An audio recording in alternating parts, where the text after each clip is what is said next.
Hello student, welcome to Sadhana classes. आज मैं कक्षा 10 के फिजिक्स के प्रकाश का परावर्तन अपवर्तन चैप्टर का लेक्चर नंबर 3 लेके आया हूँ। पिछले लेक्चर में हमने आपको वस्तु क्या है, प्रतिबिंब क्या है, प्रतिबिंब कैसे बनता है और प्रतिबिंब कितने प्रकार के होते हैं, वास्तविक प्रतिबिंब क्या है, आभासी प्रतिबिंब क्या है और दोनों में डिफरेंस क्या है उसके बारे में बताया। और साथ ही साथ दर्पण क्या होता है, समतल दर्पण क्या होता है और दर्पण कितने प्रकार के होते हैं और उसके बाद फिर दर्पण संबंधित परिभाषाएं, इन सब चीज़ों पर हमने पिछले वीडियो में चर्चा की। अगर आप नहीं देखें तो पिछले वीडियो में जाकर उसको आप लेक्चर 2 में देख सकते हैं। उसके बाद नेक्स्ट टॉपिक आपका है दर्पण की फोकस दूरी। फोकस दूरी को जैसा कि हमने बताया स्मॉल एफ से लिखते हैं तथा वक्रता त्रिज्या यानी कि जिसको हम कैपिटल आर या स्मॉल दोनों अपने सुविधा के अनुसार लिखते हैं, दोनों में संबंध बताना है। दर्पण की जो फोकस दूरी होती है, अगर दर्पण का द्वारक उसकी वक्रता त्रिज्या की अपेक्षा छोटा है, अगर दर्पण का द्वारक जो कि हमने बताया क्या होता है, ये आपका दोनों सिरों को मिला दो, दर्पण के दोनों सिरों को मिला दो, वही जो दूरी होती है उसी को हम दर्पण का द्वारक कहते हैं। अगर इस दर्पण का द्वारक इसके वक्रता त्रिज्या की अपेक्षा छोटा है तो जो दर्पण की फोकस दूरी होती है वो वक्रता त्रिज्या की आधी होती है, यानी कि यह बराबर क्या हो जाएगा r/2, या यहाँ से हम r बराबर कह सकते हैं 2f। ऐसा भी कह सकते हैं कि जो वक्रता त्रिज्या होती है वो फोकस दूरी की दोगुनी होती है। अब हम इसका डेरिवेशन करें, अगर ये f बराबर r/2 कैसे आता है उसका हम डेरिवेशन करेंगे। तो इसका प्रूफ देखने के लिए सबसे पहले हमको एक चित्र बनाना पड़ेगा। अब जो ये हम फोकस दूरी और वक्रता त्रिज्या में संबंध है वो आपका अवतल दर्पण के लिए और उत्तल दर्पण के लिए दोनों के लिए मान्य होगा। तो हम अवतल दर्पण से ही कर लेते हैं, उत्तल दर्पण से भी बता देंगे। अवतल दर्पण में अगर देखें तो एक अवतल दर्पण बनाएंगे। अवतल दर्पण जो कि हमने बताया था, अगर हमारी पॉलिश बाहर की तरफ की गई है तो हमारा अवतल दर्पण होगा।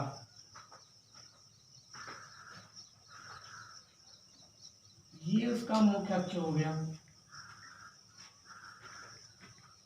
मान लेंगे कि हमारा M1 M2 एक अवतल दर्पण है जिसका ध्रुव P वक्रता केंद्र C है तथा फोकस F है। ये हमारा वक्रता केंद्र C हो गया और ये फोकस F हो गया। अब क्योंकि संबंध निकालना है तो बिना प्रकाश जब तक बढ़ेगा नहीं तब तक हम निकाल नहीं सकते। तो यहाँ पर हम मान लेंगे कि कोई एक किरण है जो मुख्य अक्ष के समांतर जाती है, और जैसा कि हमने फोकस की परिभाषा में ही बताया था कि मुख्य अक्ष के समांतर किरण जानने वाली किरण परावर्तन के पश्चात मुख्य अक्ष के जिस बिंदु को काटती है उसे हम फोकस कहते हैं, दर्पण का मुख्य फोकस कहते हैं। यानी कि जो हमारी ये किरण है वो किधर से जाएगी, इसी फोकस से होकर जाएगी। ये तीर इधर बना उसका मतलब इधर से जा रहा है, यहाँ से परावर्तन होकर लौट रहा है। यहाँ इस बिंदु को हम नाम दे देंगे कि O, यहाँ पर हम इसको बिंदु का नाम दे देंगे A। अब यहाँ से इसको हम C और A को मिला देंगे।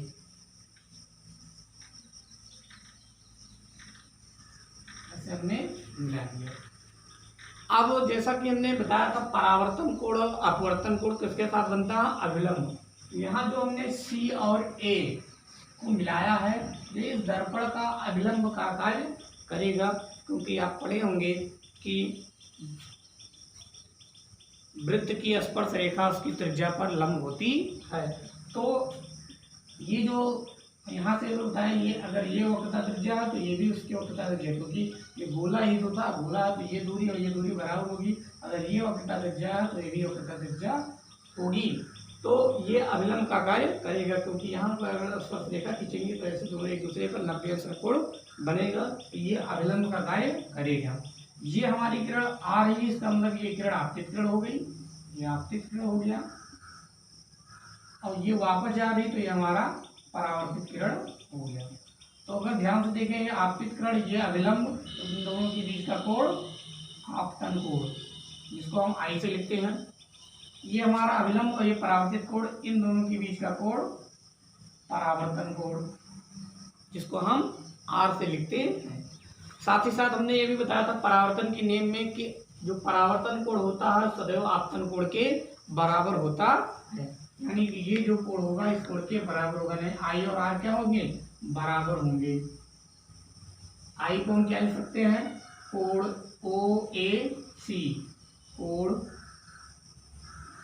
ओ A C is equal to are को क्या लिख सकते हैं, सी ए एफ, कोण सी ए एफ। ये किस नियम से हुआ, ब्रैकेट में लिख देंगे परावर्तन के नियम से।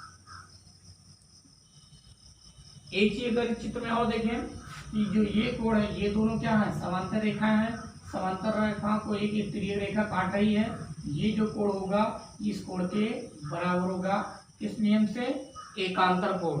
इस कोण को क्या कहते हैं हम, एकांतर कोण कहते हैं। यानी कौन सा कोण, ओ ए सी, कोण ओ A C is equal to ये कोण ए सी एफ, कोण ए सी एफ। ये दोनों भी आपस में बराबर होंगे। क्यों बराबर होंगे, क्योंकि ये एकांतर कोण है। कौन से कोण है, एकांतर कोण है। यहाँ से देखें ओ ए सी ए एफ के बराबर है और ओ ए सी एफ के बराबर है। अगर ये भी इसके बराबर है और ये भी इसके बराबर है, इसका मतलब ये दोनों भी आपस में बराबर होंगे देंगे, चूंकि इसलिए हमारा ये कोण C A F is equal to कोण A C F.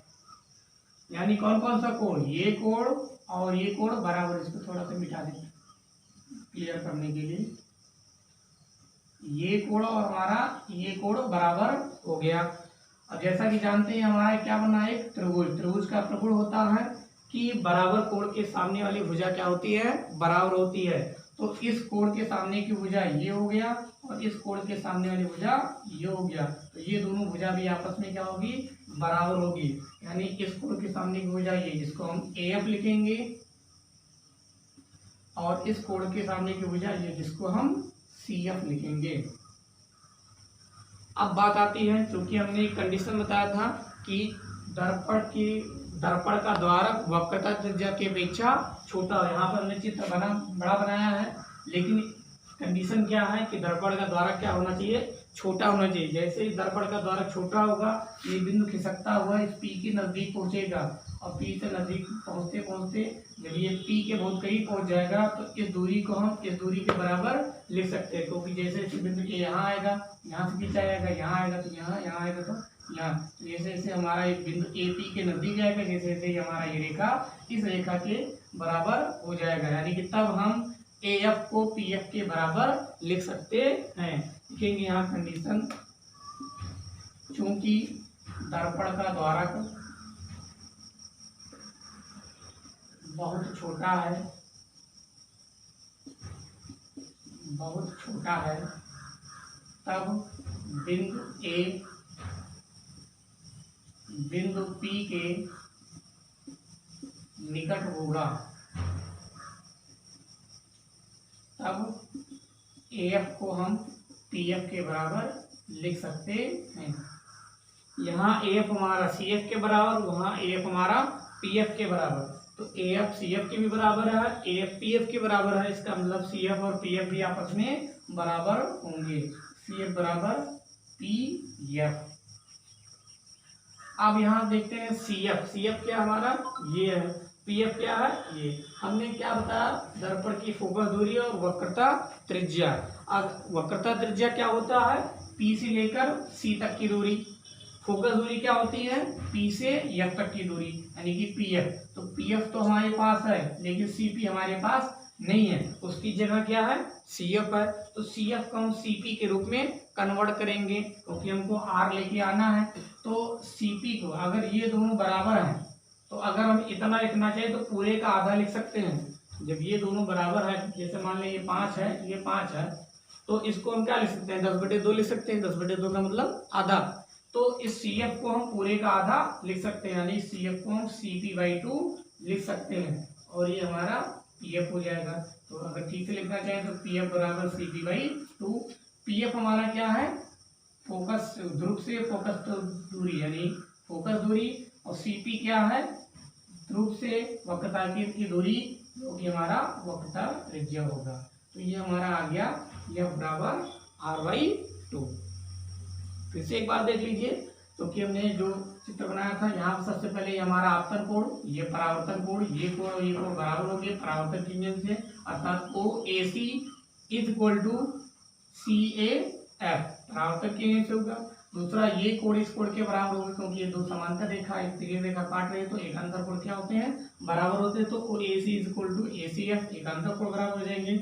O A सी इसके भी बराबर है, ओ ए सी इसके भी बराबर है, अर्थात ये दोनों भी आपस में बराबर होंगे। तो सी एफ बराबर ए सी एफ हो जाएगा, अर्थात कौन कौन से कोण, ये कोण इस कोण के बराबर हो जाएगा।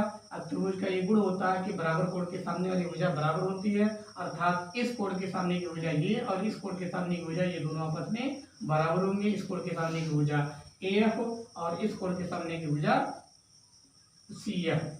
अब ए एफ बराबर सी एफ हो गया। उसके बाद कहेंगे चूंकि दर्पण का द्वारक बहुत छोटा है, तब बिंदु ए जो होगा बिंदु पी के नजदीक होगा। जब बिंदु ए पी के नजदीक होगा तो ए एफ को हम सी एफ के बराबर लिख सकते हैं। तो ए बराबर पी एफ हो गया, तो ए बराबर सी एफ के भी है, ए बराबर पी एफ के, तो सी एफ जो होगा वो पी एफ के बराबर होगा। यहाँ सी एफ जो पी एफ है वो हमारा फोकस दूरी है, लेकिन सी एफ का पता नहीं है, हमको वक्रता त्रिज्या लाना है। वक्रता त्रिज्या का मतलब सी पी होना चाहिए, सी पी है नहीं, तो सी पी को हम सी एफ को सी पी के रूप में कन्वर्ट करेंगे। तो चूंकि यहाँ सी एफ पी एफ के बराबर है, यानी कि ये दूरी इस दूरी के बराबर है, तो इस दूरी को हम लिखना चाहें तो इस दूरी को हम पूरे का आधा लिख सकते हैं, क्योंकि दो गुना किया, दो गुणों का आधा करेंगे तो हमको वही चीज मिल जाएगी। तो दो गुना किया यानी कि सी पी हो गया, उसका आधा कर दिया तो हमको सी एफ यानी सी एफ को हम सी पी बटे 2 लिख सकते हैं, बराबर पी एफ हो गया। इसको इधर लिखें तो पी एफ बराबर सी पी बाई 2, तो यह बराबर हो जाएगा आर बाई 2। ये हो गया हमारा फोकस दूरी और वक्रता त्रिज्या में संबंध हो गया। इसी तरीके से हम उत्तल दर्पण के द्वारा भी निकाल सकते हैं। तो इसके बाद हम देख रहे हैं या उत्तल दर्पण के द्वारा हमने सिद्ध किया बराबर आर बाई 2। इसी तरीके से हम उत्तल दर्पण के द्वारा भी सिद्ध कर सकते हैं। उत्तल दर्पण का जो कि चित्र इस तरीके से बनेगा, इसको समझा दें आपको कैसे बना हुआ है, सेम है, कोई डिफरेंस नहीं है। एक हमने उत्तल दर्पण एक अंदर की तरफ पॉलिश किया है, अर्थात ये उत्तल दर्पण होगा। एक वस्तु है जहाँ से किरण निकल रही है वो ए, जो बिंदु ए पे आपतित होगा। अब चूंकि ये मुखज के समांतर है, कहाँ से जाना चाहिए, जो कि अवतल दर्पण में फोकस से होकर जाता है, उत्तल दर्पण में फोकस से आते हुए प्रतीक, यानी कि ये ऐसे चला जाएगा, इधर से गया किरण और इधर चला जाएगा और प्रतीत होगा कि फोकस से निकल रहा है, यानी कि इनको पीछे की तरफ बढ़ाएंगे तो ये फोकस से आते हुए प्रतीत होंगी। फिर उसी तरीके से हमने सी को एक तक मिला दिया। अब यहाँ ये हमारा आपतित किरण हो गया, ये परावर्तित किरण हो गया, और ये जो हमने सी ए को मिलाया हुआ अभिलंब का कार्य कर, इस अभिलंब को हमने और आगे की तरफ बढ़ा दिया है। यहाँ पे दर्पण के पीछे की लाइनें डॉटेड बनाई, इसका कारण ये है कि दर्पण के पीछे डॉटेड बनाने का अर्थ है कि यहाँ पर प्रकाश नहीं पहुँच रहा है, वो आभासी यानी कि मान लिया गया है। ठीक है, जो भी प्रकाश होगा वो आगे ही होगा, दर्पण के पीछे नहीं, क्योंकि परावर्तन हो जाता है। तो पीछे डॉटेड ही बनाना चाहिए ताकि ये पता चले कि हाँ वहाँ प्रकाश नहीं पहुँच रहा है। तो ये हमारा आपतित किरण और ये अभिलंब है, तो अभिलंब आपतित किरण के बीच का कोण आपतन कोण, ये परावर्तित किरण अभिलंब, इन दोनों के बीच का कोण परावर्तन कोण। तो वही परावर्तन के नियम से हमारा आएगा I is equal to are. आई का मतलब ओ ए, यहाँ एक और जो मान लेते हैं ओ ए एम, और O A M is equal to यहाँ परावर्तन कोण एम ए बी, कोण एम ए बी, किस नियम से, परावर्तन के नियम से। उसके बाद अगर देखें, इसको यहाँ समीकरण 1 मान लीजिए। उसके बाद अगर ये कोण देखें, ये कोण इस कोण के बराबर होगा। इसे उससे ध्यान से जब कोई एक रेखा दूसरी रेखा को काटती है तो आमने सामने के कोण क्या होते हैं, बराबर होते हैं, अर्थात उसको हम शीर्षाभिमुख कोण भी कहते हैं। तो ये कोण इस कोण के बराबर होगा। कौन सा कोण, M A B is equal to A F C A F, और सी ए एफ किस नियम से, शीर्षाभिमुख कोण।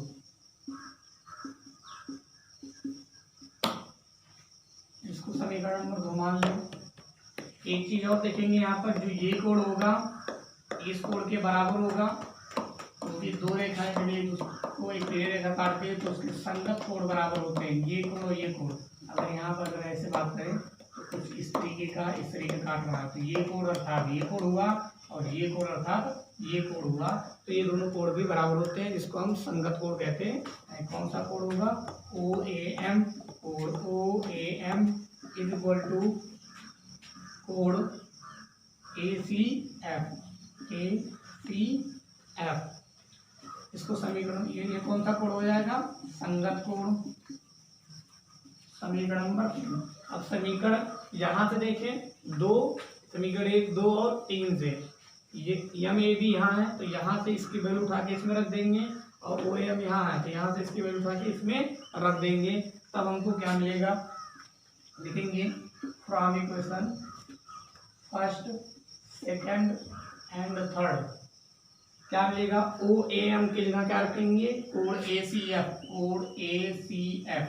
इक्वल टू कोण MAB के स्थान पे क्या रखेंगे? कोण CAF। अब यहाँ देखेंगे कोण ACF हमारा कहाँ है?